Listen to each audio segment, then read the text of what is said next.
అంతర్రాష్ట్ర దొంగ అరెస్ట్. అంతర్రాష్ట్ర నేరగాడు జి శ్రీనివాస్ రెడ్డి విశాలాక్షి నగర్తో సహా కొన్ని ప్రాంతాల్లో దాదాపుగా 7 నేరాలు చేశాడని, ఇతడితో పాటు మరో 3 వివిధ నేరాల కింద అరెస్ట్ చేసినట్లు క్రైమ్ డీసీపీ వెంకటరత్నం తెలిపారు. వెస్ట్ సబ్ డివిజన్ పరిధిలో ఒక చోరీ కేసు ఛేదించామని చెప్పారు. శ్రీనివాస్ రెడ్డి 2022లో ఒక బైక్ చోరీ చేశాడని, కొన్ని కేసుల్లో దాదాపుగా 13 నెలలు జైలు శిక్ష కూడా అనుభవించాడని చెప్పారు. గతంలో గాజువాక దరి మిందిలో నివాసం ఉండేవాడని, అప్పుడు 4 కేసుల్లో శిక్ష పడిందని చెప్పారు. 2023లో జైలు నుంచి విడుదలైన ఇతను తెలంగాణ రాష్ట్రం యాదాద్రి జిల్లా భువనగిరిలో నివాసం ఏర్పరచుకున్నాడని, జైల్లో ఉన్న సమయంలో సాయి అన్న మరో ఖైదీతో స్నేహం చేసి నేరాలు చేయడం సాగిస్తున్నాడని తెలియజేశారు. ప్రహ్లాదపురంలో ఫిర్యాదు చేశారని, ఈ ఫిర్యాదును అనుసరించి దర్యాప్తు చేయగా ఒక ప్రొఫెసర్ తీర్థయాత్రలకు వెళ్లి వచ్చాక ఇంట్లో దోపిడీ జరిగిందని ఫిర్యాదు చేశారని, 403 గ్రాముల బంగారం, 2620 గ్రాముల వెండి చోరీ జరిగిందని ఫిర్యాదు చేయడంతో దర్యాప్తు చేపట్టి నిందితులను అరెస్ట్ చేశామని వెల్లడించారు. హిందీలో శ్రీనివాస్ రెడ్డికి దేవితో పరిచయం ఏర్పడిందని, కొంత సొత్తును దేవి వద్ద రికవరీ కూడా చేశామని, పెందుర్తిలో మొత్తం ఈ నేరం కింద 4గురిని అరెస్ట్ చేసినట్లుగా వెల్లడించారు. మీడియా సమావేశంలో west ACP crimes Shyamalarao, west crime CI Srinivasarao, Pendurthi crime SI Rukmantharao, SC Nagaraju, BC Sivakrishna, Paidraju పాల్గొన్నారు.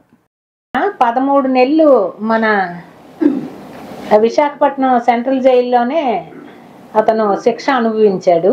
గత అంటే హైదరాబాదు అండ్ 2003, 2005లో ఒక 2 years గాజువాక లిమిట్స్ మింది ఏరియాలో అతను నివాసం ఉన్నాడు.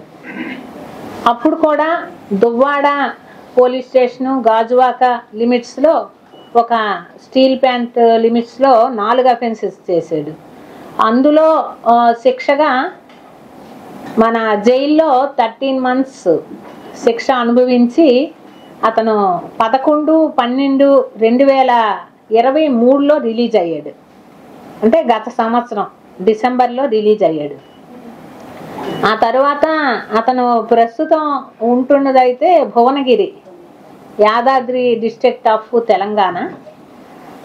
అక్కడికి వెళ్ళిపోయి కంటి ఆపరేషన్ చేయించుకున్నాడంట.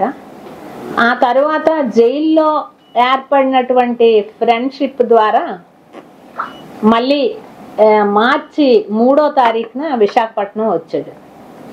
ఫస్ట్ అఫెన్స్ వచ్చి విశాలాక్షి నగర్లో చేశారు.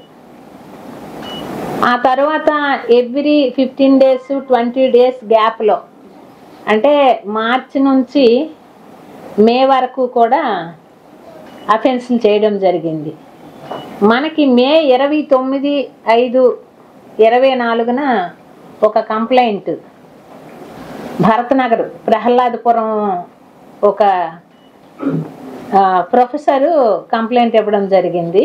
వాళ్ళు తీర్థయాత్రలకి గుజరాత్, సోమనాథ్ అవన్నీ వెళ్ళగా అప్పుడు అఫెన్స్ జరిగింది.